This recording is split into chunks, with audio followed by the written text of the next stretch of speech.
ਪੰਜ ਕੱਕਿਆਂ ਦੀ ਓਟ ਹੇਠਾਂ ਸ਼ਿੱਦਤਾਂ ਉੱਠੇ ਗੁਰੂ ਗੋਬਿੰਦ ਸਿੰਘ ਜਿੱਥੋਂ ਦੀ ਤਾੜੀ ਮਾਰ ਕੇ ਮਿੱਟੀ ਨੇ ਨਕਸ਼ਾ ਤੱਕਿਆ ਲੋਹੇ ਦੀ ਨੰਗੀ ਤਾਰ ਦਾ ਬੱਤੀਆਂ ਦੇ ਖੇਮੇ ਪੁੱਟ ਕੇ ਅਣਖਾਂ ਦੇ ਚਿੱਲੇ ਝਾੜ ਕੇ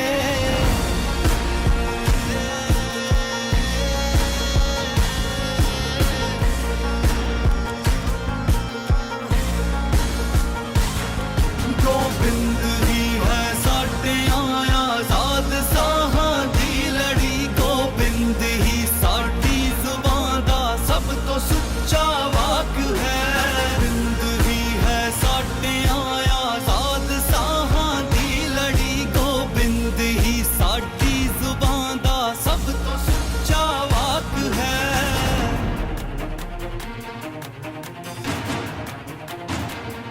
ਜਦ ਵੀ ਹੈ ਆਉਣਾ ਵਕਤ ਨੇ ਹੈ ਸੀਸ ਲੈ ਕੇ ਬਾਪ ਦਾ ਕਾਲੇ ਸਿਆ ਸਿੰਘੋ ਵਾਹਿਗੁਰੂ ਜੀ ਕਾ ਖਾਲਸਾ ਤੇ ਵਾਹਿਗੁਰੂ ਜੀ ਕੀ ਫਤਿਹ।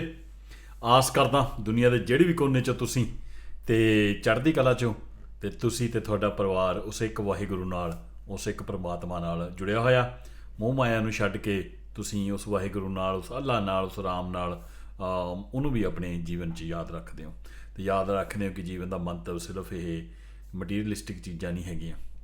ਚਲੋ ਇਸ ਅਰਦਾਸ ਨਾਲ ਅੱਜ ਦੇ ਵੀਡੀਓ ਦੀ ਗੱਲ ਕਰਦੇ ਹਾਂ। ਅੱਜ ਦਾ ਵੀਡੀਓ ਬੜਾ ਦਿਲਚਸਪ ਹੋਵੇਗਾ।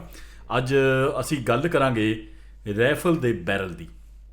ਦੇਖੋ ਜਿਹੜਾ ਰਫਲ ਦਾ ਬੈਰਲ ਹੁੰਦਾ ਨਾ ਇਹ ਰਫਲ ਦਾ ਸਭ ਤੋਂ ਜ਼ਰੂਰੀ ਅੰਗ ਹੈ ਇਹ। ਉਸ ਤੋਂ ਇਲਾਵਾ ਰਫਲ ਦੇ ਹਿੱਸੇ ਹੁੰਦੇ ਨੇ ਐਕਸ਼ਨ, ਫਿਰ ਉਹਦੇ ਵਿੱਚ ਲੋਅਰ ਰਿਸੀਵਰ ਹੁੰਦਾ, ਅੱਪਰ ਰਿਸੀਵਰ ਹੁੰਦਾ ਜਿਹਦੇ 'ਚ ਐਕਸ਼ਨ ਉਹਦਾ ਹਿੱਸਾ ਹੁੰਦਾ, ਪਿੱਛੇ ਬੱਟ ਸਟਾਕ ਹੁੰਦਾ, ਅੰਦਰ ਬੋਲਟ ਲੱਗਾ ਹੁੰਦਾ। ਉਹ ਇੰਨੇ ਜ਼ਰੂਰੀ ਹਿੱਸੇ ਨਹੀਂ ਹੈਗੇ। ਤੁਸੀਂ ਮੇਰਾ AR-47 ਦਾ AR-15 ਤੇ AK-47 ਦਾ ਵੀਡੀਓ ਦੇਖਿਆ ਹੋਣਾ, ਉਹਦੇ 'ਚ ਆਪਾਂ ਇਹ ਸਾਰੇ ਪੁਰਜਿਆਂ ਦੀ ਗੱਲ ਕੀਤੀ ਹੈ। ਇਹ ਵੀਡੀਓ ਦੇਖਣ ਤੋਂ ਪਹਿਲਾਂ ਜ਼ਰੂਰ ਦੇਖੋ ਤੇ ਉਹਦੇ 'ਚ ਉਹ ਸਾਰੇ ਜਿਹੜੇ ਰਿਸੀਵਰ ਕਿਆ ਹੁੰਦਾ, ਅੱਪਰ ਰਿਸੀਵਰ ਕਿਆ ਹੁੰਦਾ, ਸਾਰੇ ਗੱਲਬਾਤ ਹੋਈ ਹੈ। ਲੇਕਿਨ ਅੱਜ ਦੇ ਵੀਡੀਓ 'ਚ ਆਪਾਂ ਥੋੜਾ ਬਰੀਕੀ 'ਚ ਜਾਵਾਂਗੇ ਤੇ ਬਰੀਕੀ 'ਚ ਜਾਵਾਂਗੇ ਰਫਲ ਦੇ ਬੈਰਲ ਵਿੱਚ। ਤੇ ਜਿਹੜਾ ਬੈਰਲ ਹੁੰਦਾ ਜਿਵੇਂ ਮੈਂ ਗੱਲ ਕਰੀ ਇਸ ਤੋਂ ਜ਼ਿਆਦਾ ਜ਼ਰੂਰੀ ਹੋਰ ਕੋਈ ਹਿੱਸਾ ਨਹੀਂ ਹੈਗਾ। ਮੇਰੇ ਸਾਹਮਣੇ ਇੱਕ ਬੈਰਲ ਪਿਆ AR-15 ਦਾ ਬੈਰਲ, ਠੀਕ ਹੈ ਜੀ। ਬੈਰਲ ਨੂੰ ਮੈਂ ਕਿਉਂ ਸਭ ਤੋਂ ਜ਼ਰੂਰੀ ਕਹਿੰਦਾ ਕਿਉਂਕਿ ਜੋ ਵੀ ਸਾਡਾ ਜਿਹੜਾ ਪੂਰਾ ਰਾਊਂਡ ਹੁੰਦਾ ਨਾ ਜੀ ਉਹ ਇਸ ਬੈਰਲ ਦੇ ਅੰਦਰ ਹੁੰਦਾ। ਜਿਹੜਾ ਚੈਂਬਰ ਹੁੰਦਾ ਜਿਹਦੇ ਵਿੱਚ ਧਮਾਕਾ ਹੋਣਾ, ਜਿਹਨੇ ਸਾਰੀ એનર્ਜੀ ਆਪਣੀ ਜਿਹੜੀ ਸ਼ਕਤੀ ਹੈ ਉਹ ਆਪਾਂ ਬੁਲਟ ਨੂੰ ਧੱਕਣ ਚਲਾਣੀ ਹੈ, ਉਹ ਸਾਰਾ ਇਹਦੇ ਅੰਦਰ ਹੋਣਾ। ਜਿੰਨੇ ਇਹਦੇ 50,000 60,000 ਪੁੱਟ ਫਾਉਣ ਦੀ એનર્ਜੀ ਜੋ ਇਹਨੂੰ ਸਹਿਣੀ ਹੈ ਉਹ ਇਸ ਬੈਰਲ ਨੇ ਸਹਿਣੀ ਹੈ। ਫਿਰ ਇਸ ਬੈਰਲ ਦੇ ਥਰੂ ਹੀ ਬੁਲਟ ਨੇ ਜਾਣਾ ਅੱਗੇ, ਪੂਰਾ ਆਪਣਾ ਅੰਦਰੋਂ ਜਾਂਦੇ ਨਿਕਲਦੇ ਹੋਏ ਐਨ ਸਾਹਮਣੇ ਤੇ ਨਿਕਲਣਾ। ਤੇ ਜਿਹੜੀ ਤੁਹਾਡੀ ਬੰਦੂਕ ਦੀ ਆਪਾਂ ਐਕੂਰੇਸੀ ਸਾਰੀ ਜਿਹੜੀ ਨਿਰਭਰ ਕਰਦੀ ਆ ਉਹ ਤੁਹਾਡੇ ਬੈਰਲ ਤੇ ਕਰਦੀ ਆ। ਬਾਕੀ ਹਿੱਸੇ ਜ਼ਰੂਰੀ ਨੇ ਪਰ ਇੰਨੇ ਜ਼ਰੂਰੀ ਨਹੀਂ ਹੈਗੇ ਜਿੰਨਾ ਬੈਰਲ ਹੈ। ਤੇ ਅੱਜ ਅਸੀਂ ਬੈਰਲ ਦੀ ਗੱਲ ਕਰਾਂਗੇ। ਬੈਰਲ ਦੇ ਅੰਦਰ ਅਸੀਂ ਇੱਕ ਵੀਡੀਓ ਪਾ ਕੇ ਵੀ ਦੇਖਾਂਗੇ ਕਿ ਇਹਦੇ ਅੰਦਰ ਕਿੱਦਾਂ ਦਾ ਨਜ਼ਰ ਆਉਂਦਾ, ਕੀ ਕੀ ਚੀਜ਼ਾਂ ਹੁੰਦੀਆਂ ਨੇ। ਤੇ ਮੈਂ ਇੱਕ ਖਾਸ ਵੀਡੀਓ ਬੈਰਲ ਦੇ ਅੰਦਰ ਵਾਲਾ ਇਹਦੇ ਵਿੱਚ ਹੀ ਵੀਡੀਓ ਦੇ ਅੰਦਰ ਤੁਹਾਨੂੰ ਨਜ਼ਰ ਆਊਗਾ। ਪਰ ਸ਼ੁਰੂਆਤ ਕਰਦੇ ਇਹਨੂੰ ਬਾਹਰੋਂ ਦੇਖ ਕੇ। ਆਹ ਜਿਹੜਾ ਬੈਰਲ ਹੈਗਾ ਇਹ AR-15 ਦਾ ਬੈਰਲ ਹੈ। ਤੇ ਇਹਨੂੰ ਥੋੜ੍ਹਾ ਜਿਹਾ ਨੇੜੇ ਦੀ ਦੇਖੋ, ਇੱਧਰੋਂ ਦੇਖੋ, ਇਹਦਾ ਐਂਡ ਇੱਥੇ ਤੋਂ ਗੋਲੀ ਨਿਕਲਦੀ ਆ, ਬਾਹਰੋਂ ਇਹਨੂੰ ਥ੍ਰੈਡ ਕੀਤਾ ਹੋਇਆ, ਠੀਕ ਹੈ ਜੀ। ਤੇ ਉਹ ਤੋਂ ਬਾਅਦ ਆ ਥੋੜ੍ਹੀ ਜਿਹੀ ਪ੍ਰੋਫਾਈਲਿੰਗ ਕੀਤੀ ਹੋਈ ਆ ਉੱਪਰ। ਤੇ ਇੱਥੇ ਗੈਸ ਪਿੰਨ ਹੈ, ਇੱਥੋਂ ਗੈਸ ਨਿਕਲਦੀ ਵਾਪਸ ਟਿਊਬ ਦੇ ਰਾਹੀਂ ਪਿੱਛੇ ਨੂੰ ਜਾਂਦੀ ਹੈ। ਤੇ ਆਹ ਜਿਹੜਾ ਤੁਸੀਂ ਮੋਟਾ ਹਿੱਸਾ ਦੇਖ ਰਹੇ ਹੋ ਨਾ ਜੀ ਇਹਦਾ ਚੈਂਬਰ ਆ ਬੈਰਲ ਦਾ। ਚੈਂਬਰ ਬੈਰਲ ਦੇ ਅੰਦਰ ਹੀ ਹੁੰਦਾ। ਬੈਰਲ ਤੇ ਚੈਂਬਰ ਅੱਡ ਅੱਡ ਨਹੀਂ ਬਣਦੇ, ਇੱਕੋ ਹੀ ਸਟੀਲ ਹੁੰਦੀ ਆ। ਉਹਦੇ ਵਿੱਚੋਂ ਹੀ ਬੈਰਲ ਵੀ ਬਣਦਾ, ਉਹਦੇ ਅੰਦਰ ਹੀ ਚੈਂਬਰ ਬਣਦਾ। ਤੇ ਇਹ ਕਦੇ ਵੀ ਅੱਡ ਅੱਡ ਜੋੜੇ ਨਹੀਂ ਜਾਂਦੇ। ਹਾਂ, ਇਹਦੇ ਪਿੱਛੇ ਆ ਜਿਹੜਾ ਹਿੱਸਾ ਲੱਗਾ ਕਿਉਂਕਿ AR-15 ਦਾ ਬੈਰਲ ਹੈ, ਇੱਥੇ ਇੱਕ ਹਲਕੀ ਜਿਹੀ ਬੈਰਲ ਐਕਸਟੈਂਸ਼ਨ ਲੱਗਦੀ ਆ। ਇਹਦਾ ਕੰਮ ਇਹ ਹੁੰਦਾ ਆ ਵੀ ਜਿਹੜਾ ਬੋਲਟ ਇਹਦੇ ਅੰਦਰ ਆ ਜਾਂਦਾ ਆ, ਬੈਰਲ ਐਕਸਟੈਂਸ਼ਨ ਚੈਂਬਰ ਦਾ ਹਿੱਸਾ ਨਹੀਂ ਹੁੰਦੀ ਲੇਕਿਨ ਇਹਦੇ ਅੰਦਰ ਬੋਲਟ ਵੜ ਜਾਂਦਾ। ਤਾਂ ਬੋਲਟ ਇੱਥੇ ਹੁੰਦਾ, ਉਹ ਪਿੱਛੇ ਤੋਂ ਫੜ ਕੇ ਰੱਖਦਾ ਤੁਹਾਡੇ ਰਾਊਂਡ ਨੂੰ, ਐਨ ਸੀਲ ਕਰ ਦਿੰਦਾ ਪਿੱਛੇ ਤੋਂ ਚੈਂਬਰ ਨੂੰ। ਤੇ ਰਾਊਂਡ ਇਹਦੇ ਅੱਗੇ ਹੁੰਦਾ, ਰਾਊਂਡ ਇੱਥੇ ਤੱਕ ਹੀ ਆਉਂਦਾ। ਤੇ ਆ ਜਿਹੜੇ ਬੋਲਟ ਦੇ ਲੌਕਿੰਗ ਲਗਸ ਕਹਿੰਦੇ ਇਹਨਾਂ ਨੂੰ।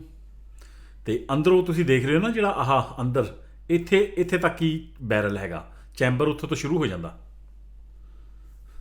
ਅਸੀਂ ਪੂਰਾ ਵੀਡੀਓ 'ਚ ਦੇਖਾਂਗੇ ਜਿੱਥੇ ਅੰਦਰ ਤੁਹਾਨੂੰ ਉਹ ਚੈਂਬਰ ਅੰਦਰ ਹੈ ਉਹਦੇ ਵਿੱਚ ਪੂਰਾ ਬੁਲਟ ਚਲੇ ਜਾਂਦਾ। ਜੇ ਆਪਾਂ ਦੇਖੀਏ ਇਹਦੇ 'ਚ ਗੇਅਰ ਕੇ, ਕਿਉਂਕਿ ਇਹ AR-15 ਇਹਦੇ 'ਚ 556 ਦਾ ਬੁਲਟ ਆਪਾਂ ਪਾ ਕੇ ਦੇਖਦੇ ਹਾਂ। ਦੇਖੋ ਜੀ, ਜਿੱਥੇ ਉਹ ਬੁਲਟ ਦਾ ਕੇਸ ਹੈਡ ਹੈ ਨਾ, ਜਿੱਥੇ ਉਹ ਹੈਗਾ ਉਹ ਖਾਸਾ ਅੰਦਰ ਹੈ, ਕਿਉਂਕਿ ਬਾਹਰ ਬੈਰਲ ਐਕਸਟੈਂਸ਼ਨ ਲੱਗੀ ਹੈ, ਉੱਥੇ ਤੱਕ ਹੀ ਚੈਂਬਰ ਹੈ। ਚੈਂਬਰ ਉੱਥੇ ਤੋਂ ਸ਼ੁਰੂ ਹੁੰਦਾ, ਪਿੱਛੇ ਜਿਹੜਾ ਖਾਲੀ ਹਿੱਸਾ ਨਾ ਇਹ ਚੈਂਬਰ ਨਹੀਂ ਹੈਗਾ, ਇਹ ਸਿਰਫ ਬੈਰਲ ਦੀ ਐਕਸਟੈਂਸ਼ਨ ਹੈ। ਅਤੇ ਇੱਥੇ ਜਿਹਨੂੰ ਕਿਤੇ ਤੱਕ ਉਹ ਬੈਰਲ ਹੈਗਾ ਅਤੇ ਚੈਂਬਰ ਹੈਗਾ, ਜਿਹੜਾ ਚੈਂਬਰ ਬੈਰਲ ਦੇ ਨਾਲ ਜੁੜਿਆ ਹੋਇਆ।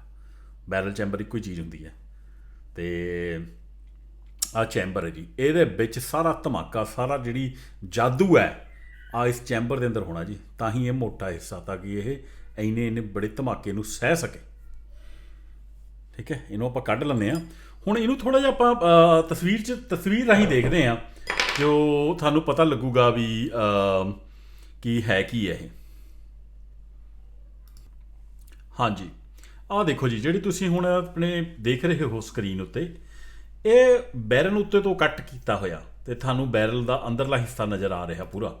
ਅਤੇ ਇਹਦੇ ਵਿੱਚ ਤੁਸੀਂ ਦੇਖੋਗੇ ਜਿੱਥੇ ਨਾ ਥੱਲੇ ਕਾਲੀ ਵਾਲੀ ਲਾਈਨ ਲਕੀਰ ਮੈਂ ਖਿੱਚੀ ਹੈ, ਇਹ ਲਕੀਰ ਜਿੱਥੇ ਥੱਲੇ ਖਤਮ ਹੁੰਦੀ ਆ ਉੱਥੇ ਤੱਕ ਚੈਂਬਰ ਅਤੇ ਬੈਰਲ ਮੁੱਕ ਜਾਂਦਾ।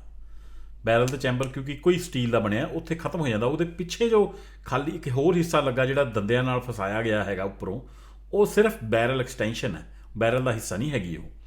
ਅਤੇ ਅੰਦਰ ਤੁਸੀਂ ਦੇਖੋ ਕੇਸ ਪਿਆ ਲੰਬਾ ਕੇਸ, ਜਿੱਥੇ ਅੱਗੇ ਜੇ ਕੇਸ ਦਾ ਮੂੰਹ ਦੇਖੋ ਨਾ, ਜਿੱਥੇ ਕੇਸ ਨੈਕ ਹੈਗੀ ਹੈ, ਜਿੱਥੇ ਉਹ ਖਤਮ ਹੋ ਜਾਂਦੀ ਹੈ, ਉਹ ਤੋਂ ਅੱਗੇ ਜਿਹੜਾ ਡਾਇਆਮੀਟਰ ਹੈ ਉਹ ਬਿਲਕੁਲ ਆਪਣਾ ਕਿਆ ਕਹਿੰਦੇ ਨੇ ਉਹਦੇ ਜਿੰਨਾ ਹੋ ਜਾਂਦਾ, ਜਿੰਨੀ ਰਾਈਫਲ ਦਾ ਜਿੰਨਾ ਤੁਹਾਡਾ ਕੈਲੀਬਰ ਹੈਗਾ, ਉੱਥੇ ਤੋਂ ਰੈਫਲਿੰਗ ਸ਼ੁਰੂ ਹੋ ਜਾਂਦੀ ਹੈ। ਫਿਰ ਰੈਫਲਿੰਗ ਕਿਆ ਹੁੰਦੀ ਹੈ ਆਪਾਂ ਉਹਦੇ ਬਾਰੇ ਵੀ ਗੱਲ ਕਰਾਂਗੇ। ਹੁਣ ਤੁਹਾਨੂੰ ਇਹ ਰੈਫਲਿੰਗ ਨਜ਼ਰ ਆ ਰਹੀ ਹੈ ਆਪਣੀ, ਅਤੇ ਆਹ ਜਿਹੜੀ ਰੈਫਲਿੰਗ ਹੈਗੀ ਹੈ, ਇਹ ਜਿਹੜੀ ਇਹ ਨੀਲੇ ਰੰਗ 'ਚ ਜਿੱਥੇ ਮੈਂ ਤੁਹਾਨੂੰ ਲਿਖਿਆ ਹੈ ਨਾ ਰਾਈਫਲਿੰਗ, ਉਹ ਪਿੱਛੇ ਜਿਹਨੂੰ ਤੁਹਾਨੂੰ ਥੋੜ੍ਹੇ ਗਰੂਵ ਜਿਹੇ ਨਜ਼ਰ ਆ ਰਹੇ ਹੋਣੇ, ਉੱਥੋਂ ਰੈਫਲਿੰਗ ਸ਼ੁਰੂ ਹੁੰਦੀ ਹੈ।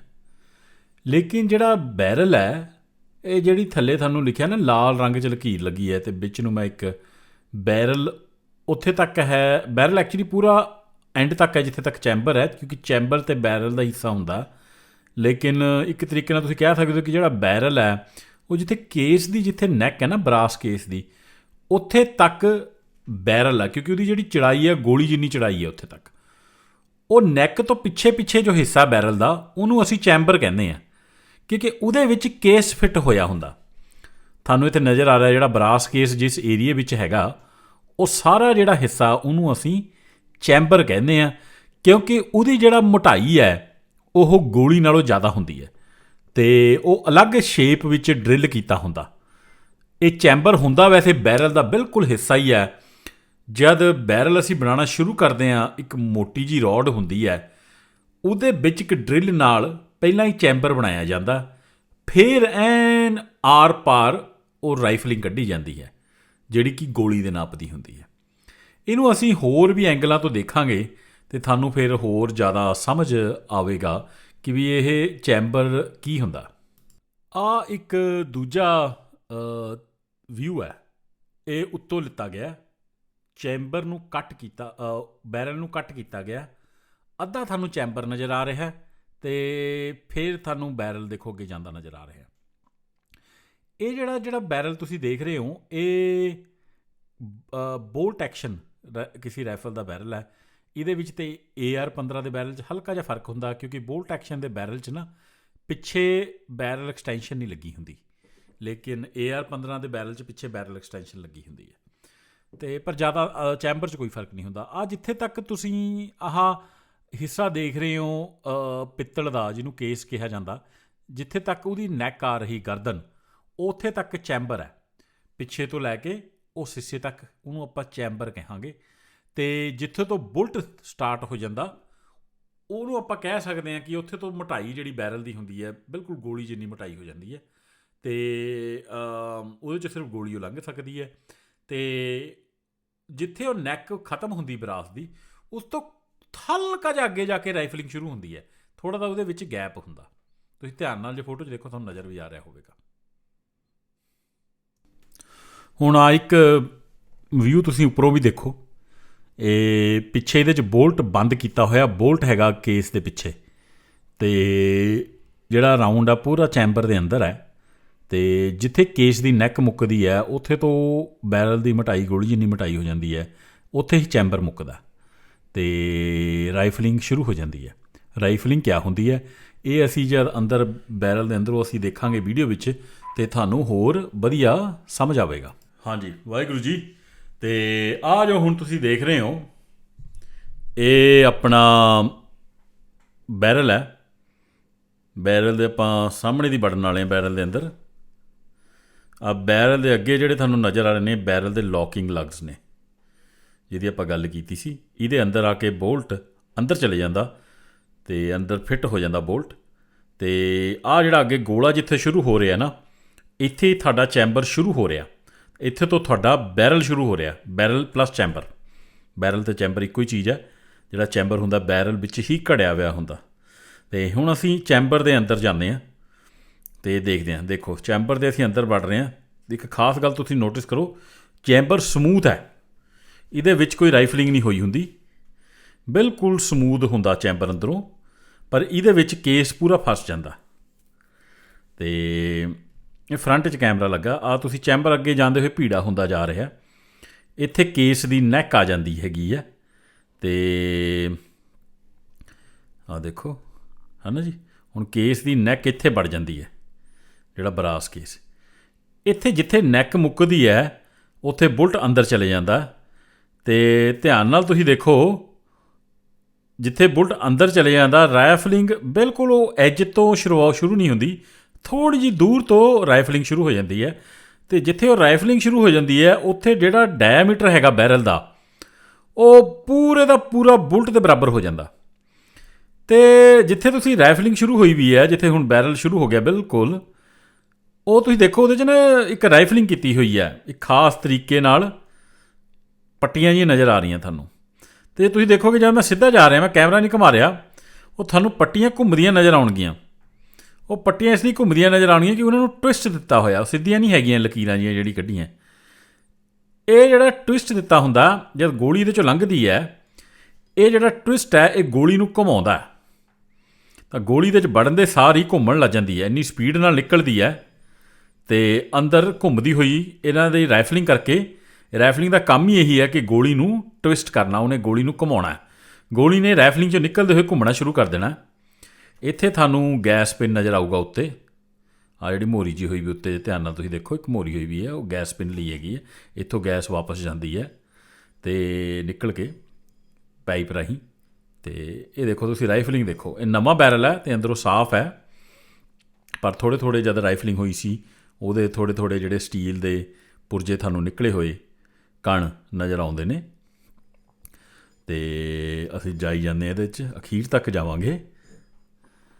ਅਤੇ ਅਸੀਂ ਅਖੀਰ ਆ ਗਿਆ, ਬਿਲਕੁਲ ਕਰਾਊਨ ਆ ਗਿਆ, ਜਿੱਧਰ ਐਨ ਖਤਮ ਹੁੰਦਾ।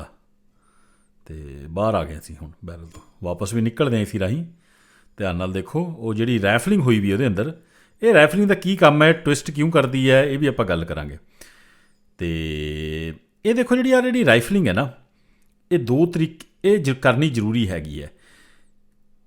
ਸ਼ਾਰਟ ਗਨ ਦੇ ਬੈਰਲ 'ਚ ਰਾਈਫਲਿੰਗ ਨਹੀਂ ਕੀਤੀ ਹੁੰਦੀ, ਲੇਕਿਨ ਜੇ ਕੋਈ ਇਹੋ ਜਿਹਾ ਬੈਰਲ ਹੈ ਜਿਹਦੇ ਵਿੱਚੋਂ ਤੁਸੀਂ ਬੁਲਟ ਫਾਇਰ ਕਰਦੇ ਆ, ਚਾਹੇ ਉਹ ਰਾਈਫਲ ਦਾ ਬੈਰਲ ਹੈ ਚਾਹੇ ਉਹ ਹੈਂਡ ਗਨ ਦਾ, ਉਹਦੇ 'ਚ ਰਾਈਫਲਿੰਗ ਕਰਨੀ ਜ਼ਰੂਰੀ ਹੁੰਦੀ ਹੈ, ਕਿਉਂਕਿ ਉਹ ਰਾਈਫਲਿੰਗ ਘੁੰਮਦੀ ਹੈ, ਉਹ ਰਾਈਫਲਿੰਗ ਜਿਹੜੀ ਬੁਲਟ ਨੂੰ ਘੁਮਾਉਂਦੀ ਹੈ, ਅਤੇ ਉਹ ਘੁਮਾਉਣਾ ਜ਼ਰੂਰੀ ਹੁੰਦਾ ਇਸ ਕਰਕੇ ਤਾਂ ਕਿ ਬੁਲਟ ਜਦ ਹਵਾ ਵਿੱਚ ਜਾਵੇ ਅਤੇ ਉਹ ਸਟੇਬਲ ਹੋਵੇ, ਸਥਿਰ ਹੋ ਰਹੇ।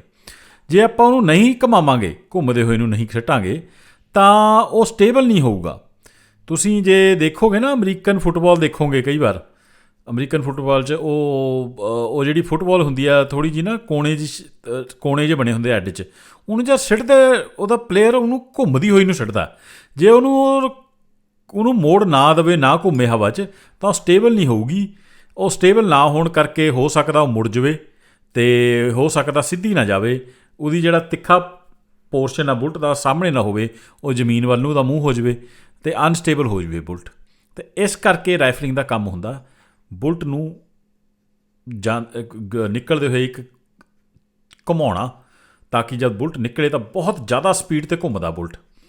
ਤੇ ਇਹਦੇ ਜਿਹੜੇ ਟਵਿਸਟ ਰੇਟ ਹੁੰਦੇ ਨੇ ਜ਼ਿਆਦਾਤਰ AR-15 ਦਾ ਟਵਿਸਟ ਰੇਟ, ਹੁਣ ਟਵਿਸਟ ਰੇਟ ਕਿੰਨਾ ਹੋਣਾ ਚਾਹੀਦਾ?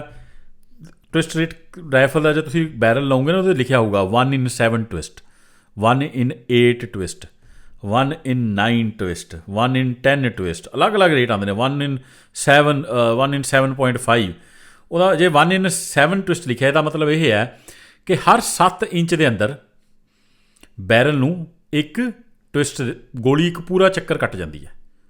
ਉਹਦੀ ਰਾਈਫਲਿੰਗ ਇਹੀ ਜਿਹੀ ਹੈ ਕਿ ਹਰ 7 ਇੰਚ ਦੇ ਅੰਦਰ ਗੋਲੀ ਨੂੰ ਇੱਕ ਪੂਰਾ ਚੱਕਰ ਕਟਾ ਦਿੰਦੀ ਹੈ 360 ਡਿਗਰੀ ਦਾ।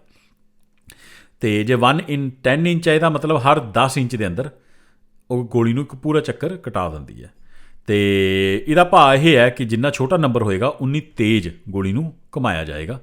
ਅਤੇ 1 in 7 ਟਵਿਸਟ 'ਚ ਦੇ ਨਾਲ ਤਾਂ ਬਹੁਤ ਜ਼ਿਆਦਾ ਤੇਜ਼ੀ ਨਾਲ ਉਹਨੂੰ ਘੁਮਾਇਆ ਜਾਂਦਾ। ਇਹਦੇ ਬਾਰੇ ਟਵਿਸਟ ਰੇਟ ਕਿਹੜਾ ਲੈਣਾ ਚਾਹੀਦਾ, ਕਦ ਲੈਣਾ ਚਾਹੀਦਾ, ਇਹਦੀ ਅਲੱਗ ਮੈਥ ਹੈ, ਇਹ ਅਲੱਗ ਵੀਡੀਓ 'ਚ ਮੈਂ ਤੁਹਾਨੂੰ ਸਮਝਾਵਾਂਗਾ।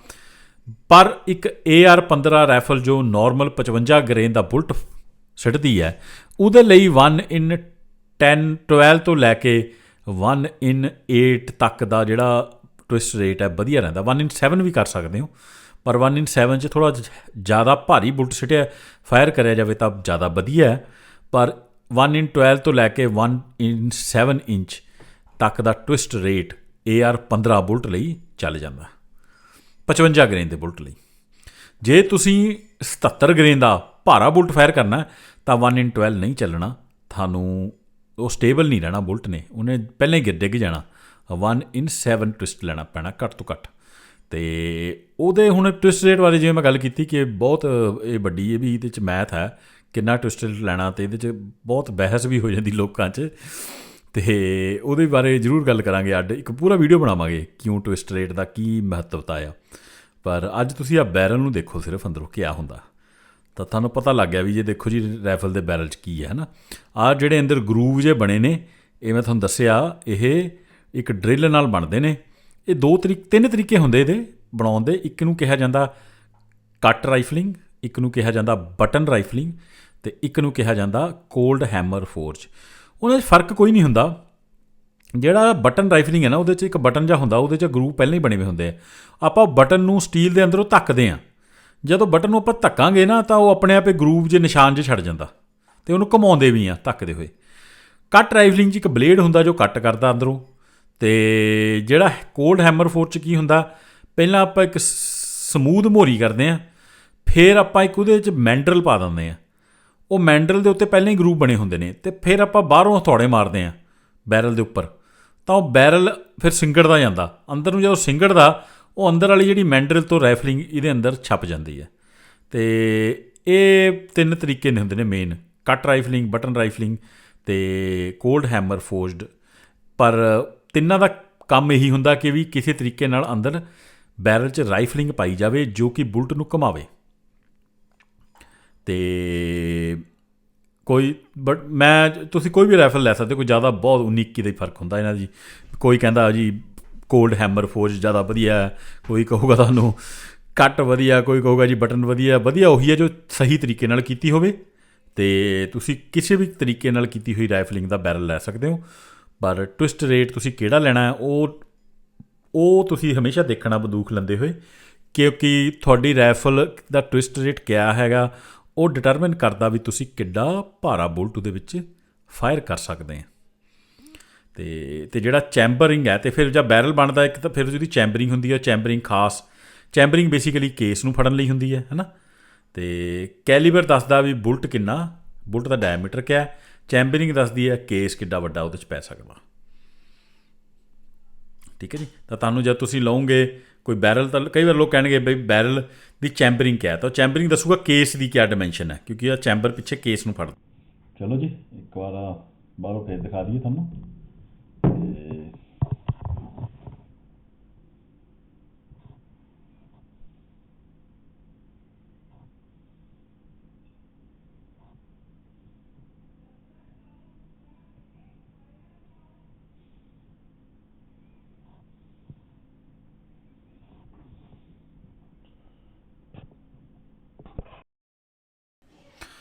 ਚੰਗਾ ਜੀ, ਵਾਹਿਗੁਰੂ ਜੀ, ਅੱਜ ਦੇ ਲਈ ਇੰਨਾ ਹੀ ਬਹੁਤ ਹੈ।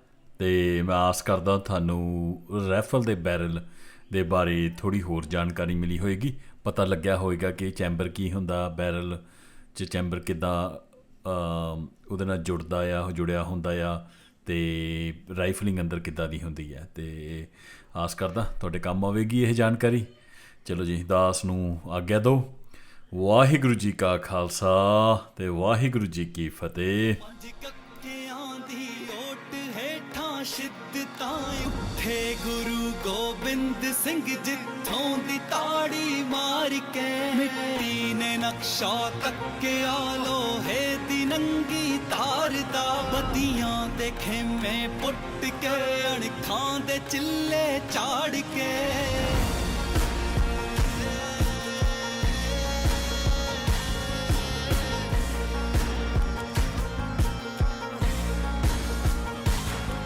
ਗੋਬਿੰਦ ਹੀ ਹੈ ਸਾਡਿਆਂ ਆਜ਼ਾਦ ਸਾਹਾਂ ਦੀ ਲੜੀ, ਗੋਬਿੰਦ ਹੀ ਸਾਡੀ ਜ਼ੁਬਾਨ ਦਾ ਸਭ ਤੋਂ ਸੁੱਚਾ ਵਾਕ ਹੈ।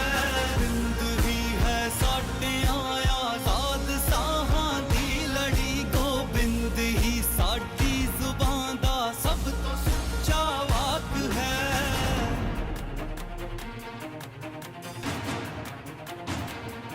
ਜਦ ਵੀ ਹੈ ਆਉਣਾ ਵਕਤ ਨੇ, ਹੈ ਸੀਸ ਲੈ ਕੇ ਬਾਪ ਦਾ ਕਾਲੇ ਸਿਆ।